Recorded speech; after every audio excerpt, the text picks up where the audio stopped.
ॐ भूर्भुवः स्वः तत्सवितुर्वरेण्यं भर्गो देवस्य धीमहि धियो यो नः प्रचोदयात्। ॐ शान्ति शान्ति शान्तिः। Namaskar my dear friends.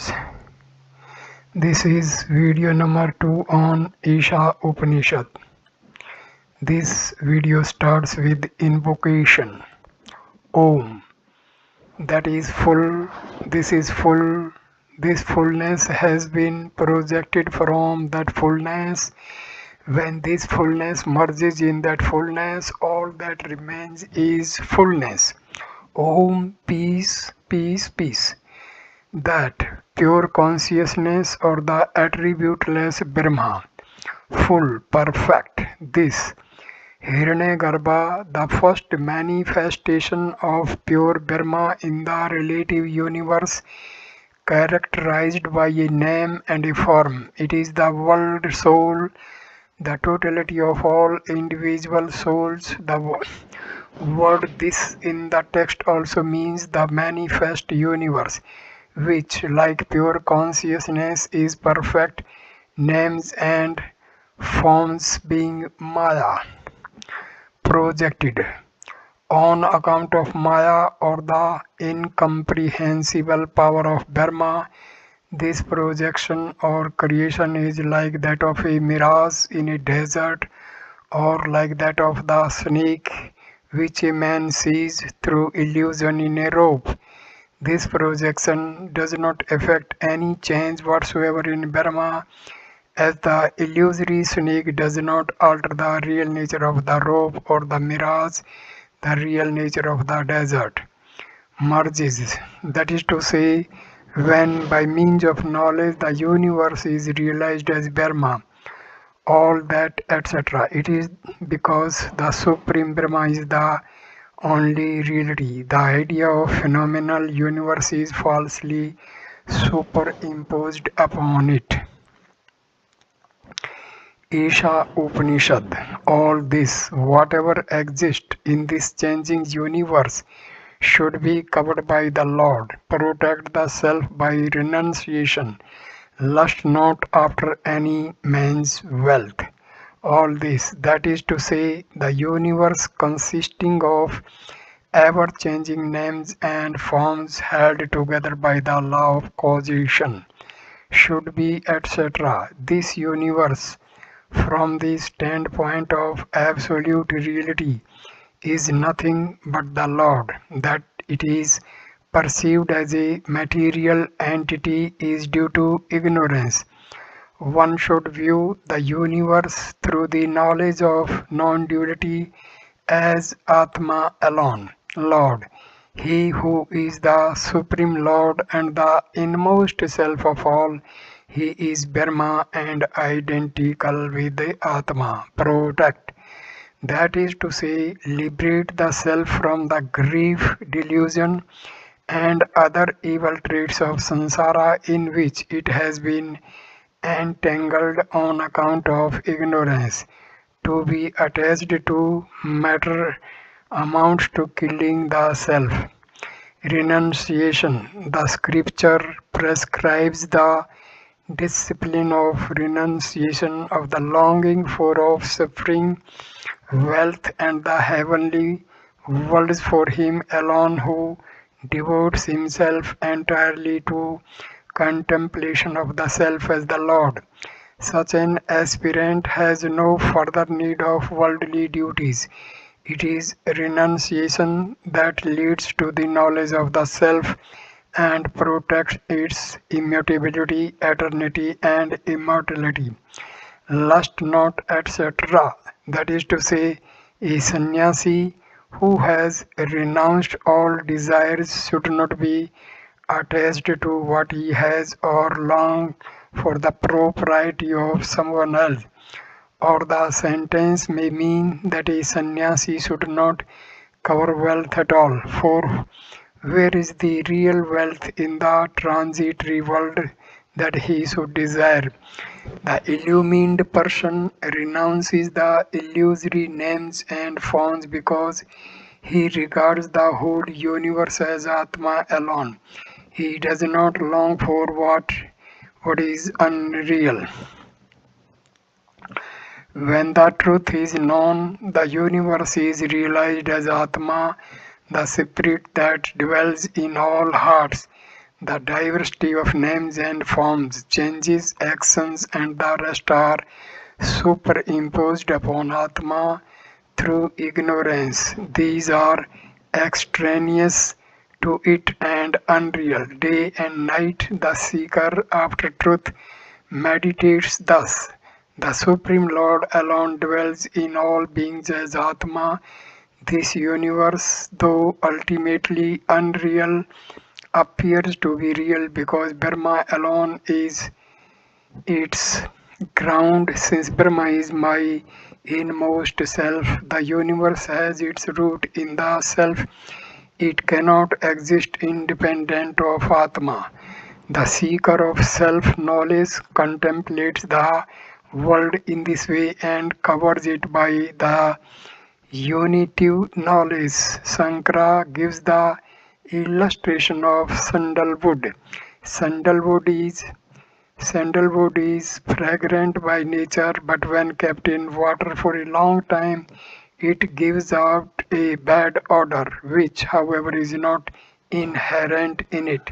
Again, by rubbing, its natural fragrance is released, and this fragrance covers the foul smell, that is to say, destroys it. So likewise, constant meditation on the reality of Atma and the illusory nature of the universe produces true knowledge, which reveals everything as the Lord alone. The text lays down the control of lust for wealth as a great spiritual discipline. We cannot know the true nature of the self because our mind is contaminated by greed, attachment, anger, and carnal desires, all produced by our craving for possessions. The more one is attached to wealth, the less one knows the divinity of the self. Engrossed day and night in the thought of his possessions, a worldly person finds very little time to think about Atma. Therefore, the Upanishad asks the seeker who wants to protect his spiritual treasure to renounce the craving for material wealth. The previous verse refers to the highest knowledge and prescribes the discipline of complete renunciation. But the vast majority of people are ignorant of the self and incapable of cultivating self-knowledge. They still identify themselves with the body and crave material happiness, lest they should indulge in unrighteous action to fulfill their desires. The Upanishad prescribes righteous action. Verse number 2.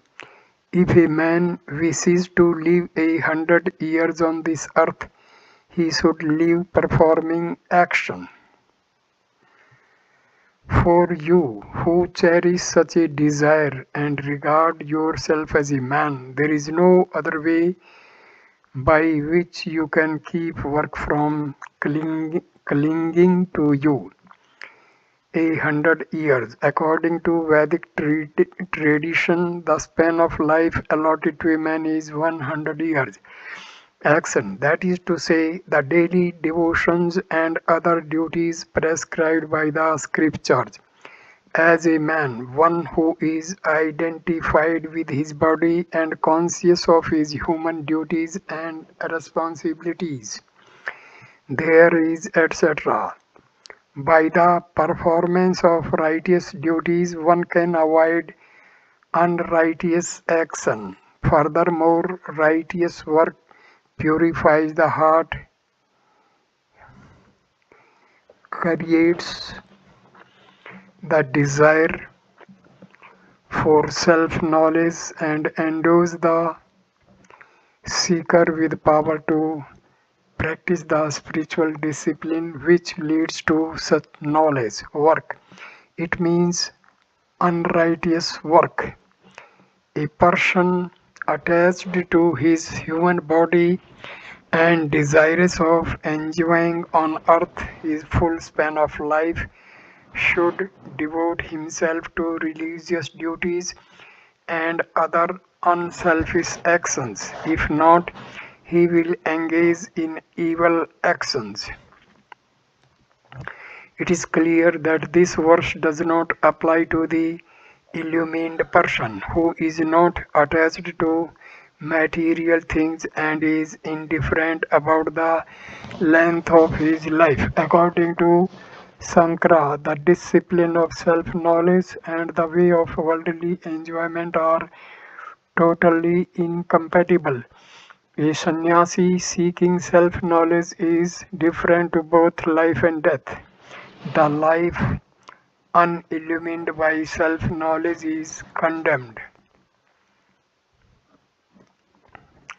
Verse number 3. Verily, those words of the Asuras are enveloped in blind darkness, and thereto they all repair after death who are slayers of Atma, worlds, that is to say, the various planes which afford embodied souls opportunities to experience the results of their actions.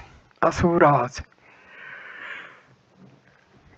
demons, those who delight in material enjoyments, even those who experience in heaven the rewards of their meritorious actions may be called asuras, because they too are devoid of self-knowledge. The word worlds in the text refers to all relative states, or it may mean sunless, that is to say, non-luminous. Blind darkness, ignorance which prevents one from acquiring the knowledge of the self, slayers, etc. Atma, the self-luminous spirit, dwells in all beings, but on account of ignorance, a man is not aware of it. Therefore, the experience of immortality, blessedness, knowledge, and peace which accompanies self-knowledge remains unknown to him. He becomes a victim of repeated births and deaths. Thus, such a person clinging to ignorance is described as a slayer of Atma. Self-knowledge, which enables one to experience immortality and blessedness, is within reach of all. It is through ignorance alone that a man deprives himself of this cherished goal and as a result finds himself going through the round of birth and death in various bodies, higher or lower, according to his actions and desires. It has been said that the unillumined person, the slayer of Atma, wheels back into samsara. Contrariwise, the illumined person, through self-knowledge, attains liberation. Certainly, he is not a slayer of Atma. Now, what is the nature of this Atma? The knowledge or ignorance of which accounts for a man's emancipation or bondage. It is described in the following 5 verses. Verse number 4. That non-dual Atma, though never stirring, is swifter than the mind. The Devas, the senses, cannot reach it, for it moves ever in front.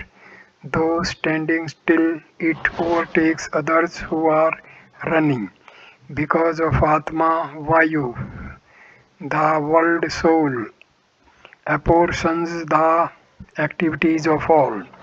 never stirring. Atma never deviates from its true nature but always remains the same. There is no other entity besides Atma which can destroy its immutability, swifter, etc. The mind is characterized by ever changing thoughts. The objection may be raised that the Vedic seer has contradicted himself by describing Atma as both motionless and swifter than the mind. But there is no such contradiction, as the two epithets are used for two different points of view.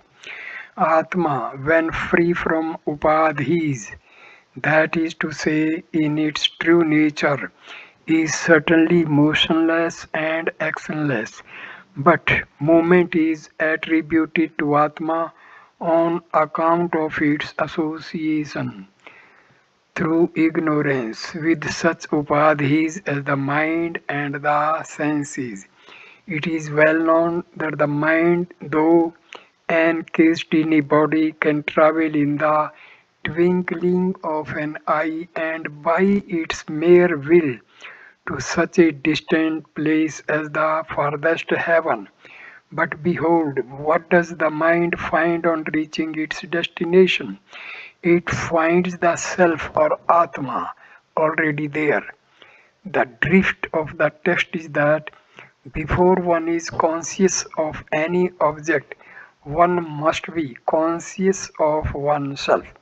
Self knowledge must be admitted before the knowledge of any object. Further, the mind is a material thing. It cannot know an object without the light of Atma, because Atma is all pervading and infinite. It is said to be swifter than the mind. Devas, gods here refers to the senses. The root Deva means to enlighten or reveal. The senses, such as the eyes and the ears, reveal objects the gods, who are luminous beings, cannot reach, etc. The senses are farther away from Atma than the mind. They are grosser and denser than the mind. Their activities are controlled by the mind. Therefore, if Atma outstrips the mind, certainly it is beyond the ken of the senses which cannot even get a glimpse of it. Though standing, etc. Atma is all pervading spirit, devoid of the characteristics of samsara from its own standpoint, that is to say, when free from all limiting conditions, it is not subject to modification, but a deluded person through ignorance superimposes upadhis upon it and thus speaks of Atma as diverse and enclosed in different bodies. Then it seems that Atma travels faster than the mind and the senses, but in reality, Atma is actionless and motionless. Because Atma is eternal consciousness without which no action is ever possible. Vayu, the first cosmic manifestation of the Absolute in the relative universe, also known by such epithets as the world soul, Hiranyagarbha and Prana. It sustains the whole universe by apportioning to everyone his function. But the world soul can exercise its lordship because Atma is its inner self. Without Atma, even the highest cosmic entity becomes powerless and ceases to exist.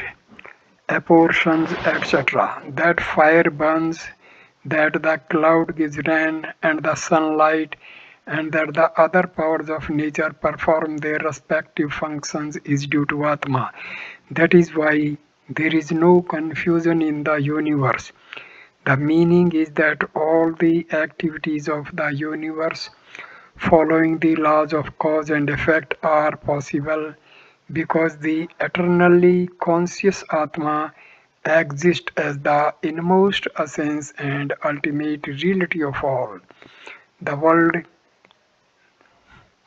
Dadha, Dadhati in the text may also mean to sustain, because the knowledge of Brahma is both profound and inscrutable. The idea of the previous verse is reinstated. So I conclude this video. Next video number 3 will start with verse number 5 of Isa Upanishad.